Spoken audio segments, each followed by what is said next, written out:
Hola mis queridos amigos y hermanos de nuestro canal Bastián Ángel. Muchas gracias por estar viendo un nuevo estudio sobre el libro de Apocalipsis. Hoy quiero invitarte a estudiar conmigo un tema bastante interesante, que es un cabo suelto que nos quedó del estudio pasado. Si el templo son los primeros creyentes, el fundamento del templo, los apóstoles son el fundamento, Cristo es la piedra angular, la tierra es el cimiento del amor, y aquellos que entran en esta ciudad pasan a ser piedras vivas del mismo templo. Si el templo de Dios, en Apocalipsis 11, son estos creyentes, ¿cuál es el patio que es entregado a los gentiles? ¿Cuál es el atrio exterior? Y esta es la pregunta que resolveremos hoy. Muy bien, te invito a que si tú todavía no lo tienes, a que consigas nuestro libro El rugido del cordero para que puedas ir siguiendo este seminario paso a paso. Todavía nos queda bastante camino que recorrer, así que no es tarde para que te unas al camino con nosotros. Bien, sin más, vamos a comenzar. Revelación de Jesucristo, que Dios anunció y explicó a su siervo Juan. Pues el momento está cerca.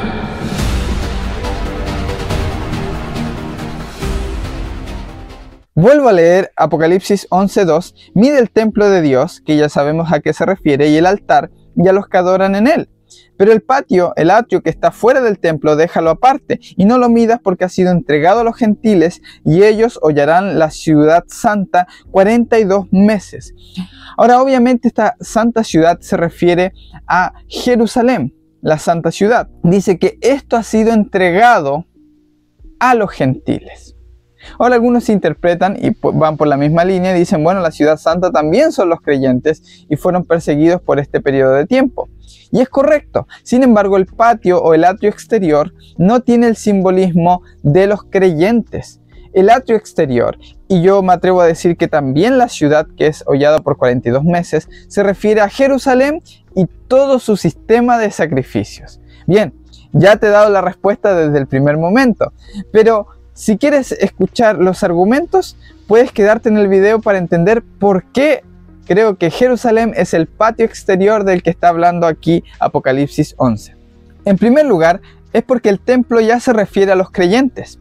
En segundo lugar, es porque el libro de Hebreos nos revela qué significa para Dios en el primer siglo cada uno de estos símbolos. ¿Qué es el santuario para Dios? ¿Qué representa Jerusalén? ¿Qué representa el sistema judío? ¿Qué representa Jesús?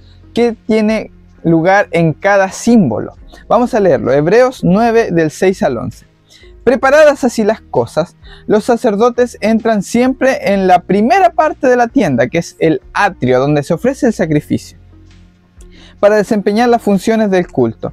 Pero en la segunda parte entran una vez al año y solo el sumo sacerdote, esto es el lugar santísimo, y no sin sangre, para ofrecer por sí mismo y por los pecados del pueblo.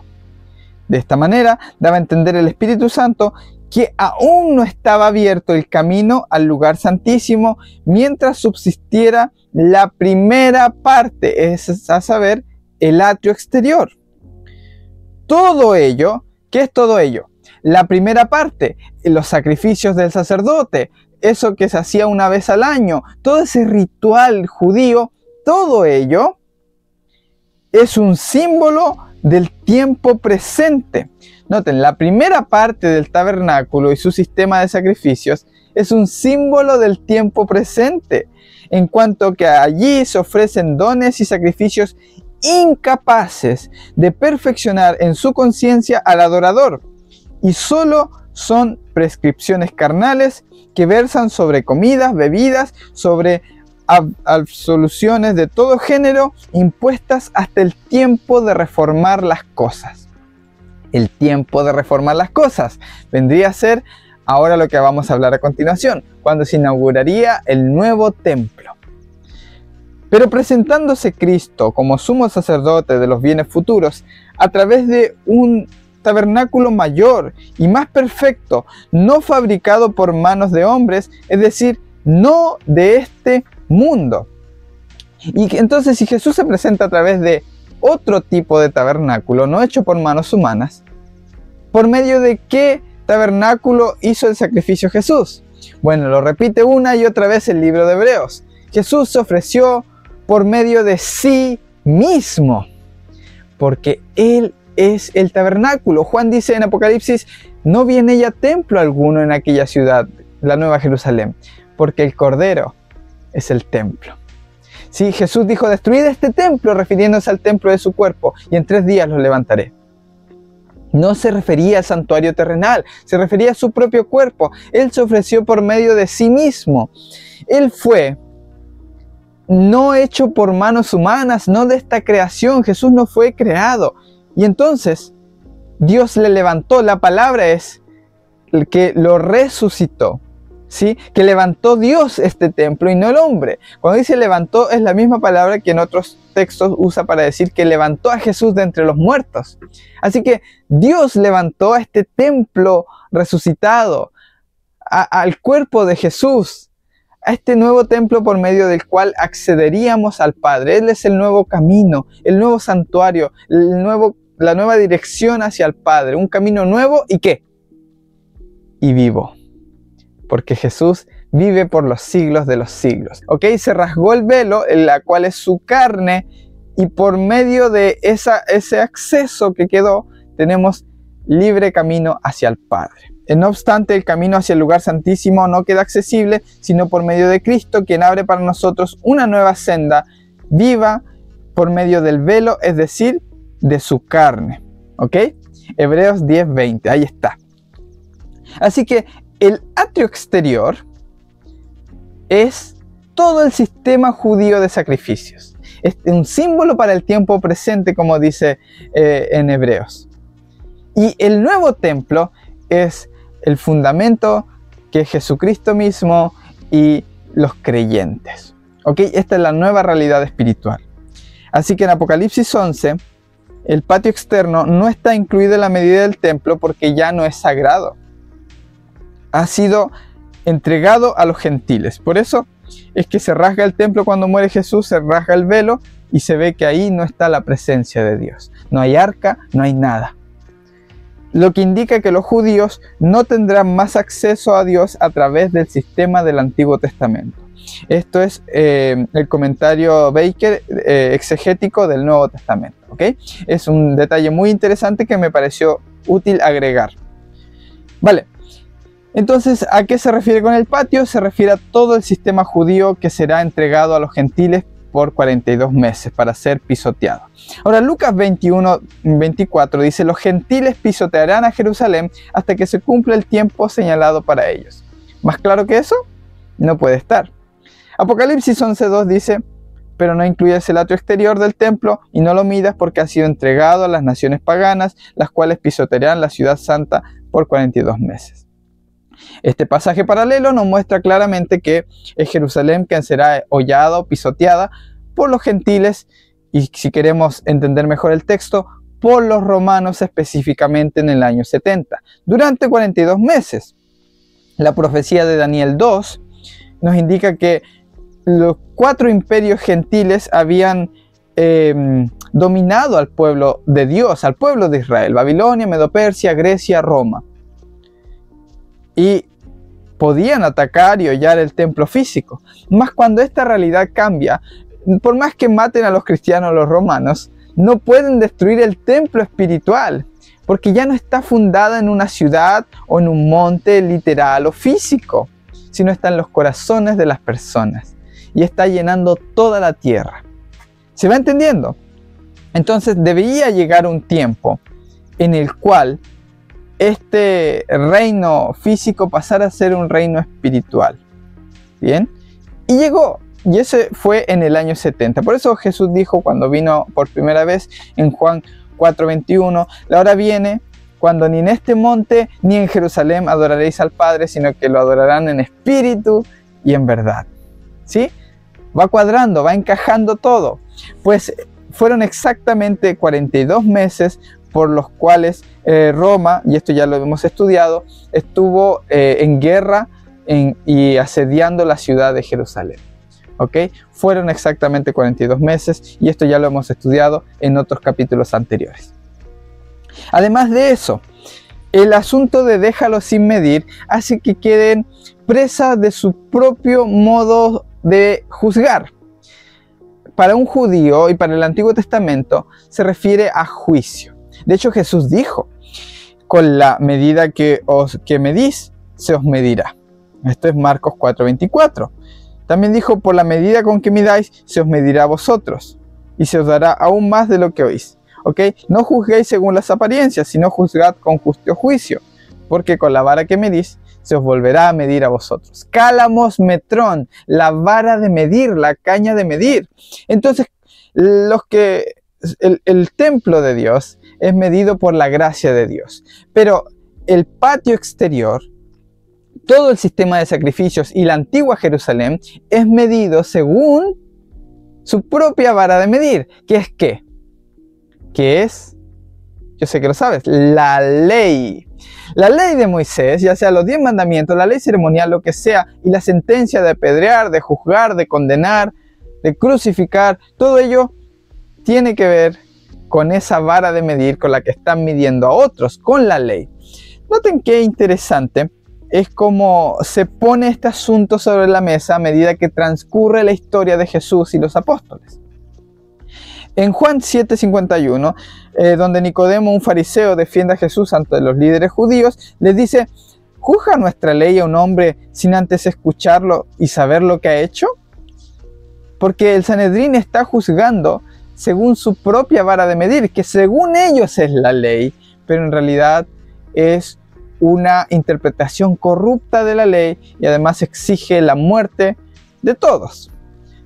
Porque todos cometen errores y pecados, así que todos deberían estar muertos y apedreados según esa vara de medir. Y es lo que ocurre justamente en el asedio de Jerusalén. No hay ningún judío que se salve por más justo que fuere, porque para ellos es por obra, están bajo la maldición de la ley. Hechos 23 del 1 al 3 dice, Dios te golpeará a ti, pared blanqueada. ¿Estás sentado para juzgarme conforme a la ley y contra la ley me mandas a golpear? Así, cualquiera que quisiera tirar una piedra contra el que ha transgredido la ley, porque según él, la ley demanda que muera, pues tan pronto como lances la piedra, tú también tienes que morir. Así que no hay escapatoria para la ley, por eso estás bajo maldición. Es el ministerio de condenación y muerte escrito sobre tablas de piedra, como dijo Pablo. Ahora en Romanos 2, del 1 al 2, Pablo dice que eres inexcusable, quien quiera que seas que juzga. Porque tú, que juzgas a otros, te condenas a ti mismo, porque tú haces lo mismo. Santiago 2:13, y creo que este es el punto más importante y cúlmine de lo que está sucediendo aquí, dice, porque juicio sin misericordia se hará con aquel que no hiciere misericordia. Y a muchos les encanta esto. Pero si vamos a aplicar el principio, ¿sucedió así en Jerusalén? Claro que sí. Mas en el camino último de Dios, cuando hablamos acerca de la vida eterna y cómo Dios juzga finalmente a las personas, termina el texto diciendo, pero la misericordia triunfa sobre el juicio. Así que aunque fueron juzgados los de Israel sin misericordia, no quiere decir que nos vayan a tener finalmente Dios misericordia de todos, aunque ellos hayan sido endurecidos y recibido las consecuencias de sus caminos. Finalmente Dios tendrá misericordia de todos. Mateo 21 del 33 al 41, básicamente Jesús les cuenta una parábola, dice que volvió a mandar a otro grupo de siervos mayor que el primero, y le hicieron lo mismo. Finalmente les envió a su hijo diciendo, respetarán a mi hijo. Pero cuando los labradores vieron al hijo, dijeron entre sí, este es el heredero, este hijo representa a Jesús, venid, matémoslo y apoderémonos de su heredad. Noten que los cristianos hacen lo mismo, decimos, Jesús murió por nosotros, por eso tenemos vida eterna. Creen que matando a Jesús es la forma de conseguir esa vida. Y echándole mano lo arrojaron fuera de la viña y lo mataron. Cuando venga pues el dueño de la viña, ¿qué hará a estos labradores? Ahora, Jesús le cuenta esto a los fariseos. Jesús no les da la sentencia de lo que hará el dueño con estos labradores. El dueño podría haberlos perdonado, pero deja que los fariseos pongan el propio lazo al cuello de ellos mismos. A ver, con la medida que ustedes vayan a medir, serán medidos. ¿Y qué dicen ellos? Llevará a esos miserables a un fin lamentable, arrendará la viña a otros labradores que le paguen el fruto a su tiempo. Y luego hay otra parábola donde dice que les prenderá fuego a su ciudad. Cuando Natán se presentó ante David y le contó la historia de la ovejita que le había robado a su vecino y todo, David dijo: tal hombre es digno de muerte. Entonces sucedió exactamente lo mismo. Tú eres ese hombre, le dijo Natán. Tú estás juzgando a otro y te estás poniendo tú mismo esa vara. Con la medida que midáis, se os volverá a medir. Y no hay mayor ejemplo que este. Mateo 22:7 dice Jesús en la parábola de la cena de las bodas, dice: pero cuando el rey supo de esto, se enojó y envió su ejército y destruyeron a aquellos asesinos y prendieron fuego a su ciudad. ¿Saben por qué sucedió esto? Porque él estaba contando acerca de Lucas 19:20 al 22, que dice: y vino otro diciendo: Señor, aquí está tu mina. Esta es otra parábola justamente anterior. Aquí está tu mina, he tenido que guardarla en un pañuelo, pues te tenía miedo, porque eres un hombre exigente que recoge lo que no depositaste y ciegas lo que no sembraste. Él contestó: siervo inútil, por tus propias palabras te voy a juzgar. ¿Sabías que soy un hombre exigente y que recojo lo que no deposité y ciego lo que no sembré? Entonces, atención. Aquí hay un patrón. Los fariseos, de alguna forma, dicen: lo que debería hacer ese dueño de la viña es matarlos, quemar su ciudad y llevarlos a un fin lamentable. Y Jesús dice: ok, si esa es su forma de juzgar a las personas, apedrearlos, siempre condenarlos, pues con esa vara se os volverá a medir. Jesús deja que se midan solitos, según la imagen de Dios que tengan. Es exigente, es duro, es un juez severo. Pues con esa imagen de Dios se quedan. Y según lo que creen, esa es la realidad que crean en sus vidas. Todas estas parábolas eran un llamado de atención para que el pueblo de Israel dejara de condenar y juzgar, para que ellos mismos pudiesen salvarse, porque era una ley de causa y efecto, así de simple. Ahora bien, si la ley mal usada de Moisés, por la que Jerusalén es juzgada, seguramente estaba recibiendo la condenación de la ley mal usada.